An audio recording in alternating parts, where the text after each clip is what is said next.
Hello everyone, my name is Chris Fitzpatrick and welcome to my Lab 2 presentation.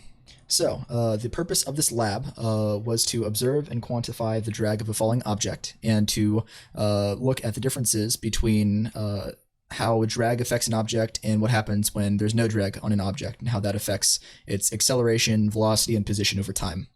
And the fundamental physical principles that are in this lab are the fact that weight is equal to mass times gravity, the importance of drag coefficients, velocity being equal to v initial plus the net force times the change in time over mass, and position being equal to the initial position plus the velocity times delta t.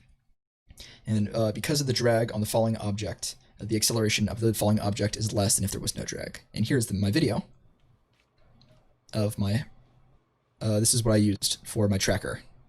And yeah, it was just me dropping a folder onto the ground. So yeah, a paper folder was dropped into the ground, and using the tracker program, the position and time was measured. And then using the glow script program, after inserting the necessary code, data points for position in meters and time in seconds were made.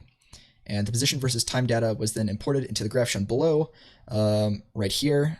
And yeah, the blue part of the graph is with drag, and then the orange part of the graph is without drag. And as you can see, the acceleration is similar for both, except drag has a smaller acceleration because the net force is less.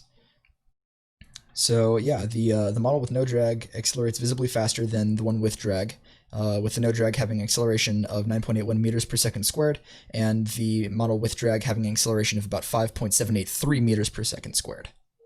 And as you can see right here, where my mouse is, that is the tracker data that I plotted. So then in the coding, after setting up the model, the ball starting position vector 0.9230 and velocity vector 000 were set to try and emulate the experiment.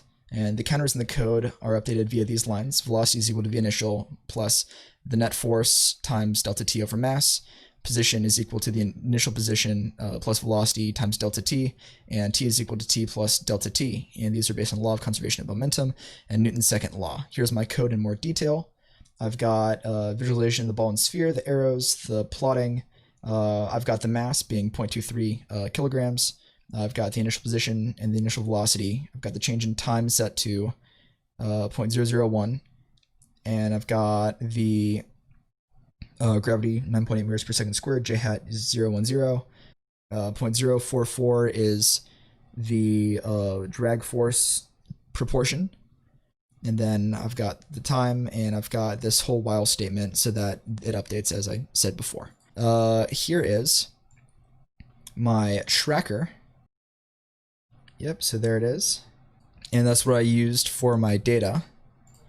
Then here is my, this is without drag, as b is equal to 0. Nothing else has changed. And running the program, it accelerates quite fast, significantly faster.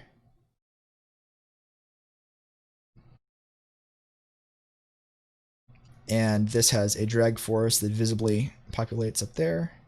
And then the position updates over time. And at the very end of it, it approaches 0. So the rate of change of the velocity in the drag model is less than that of the non-drag model, which means that it accelerates less.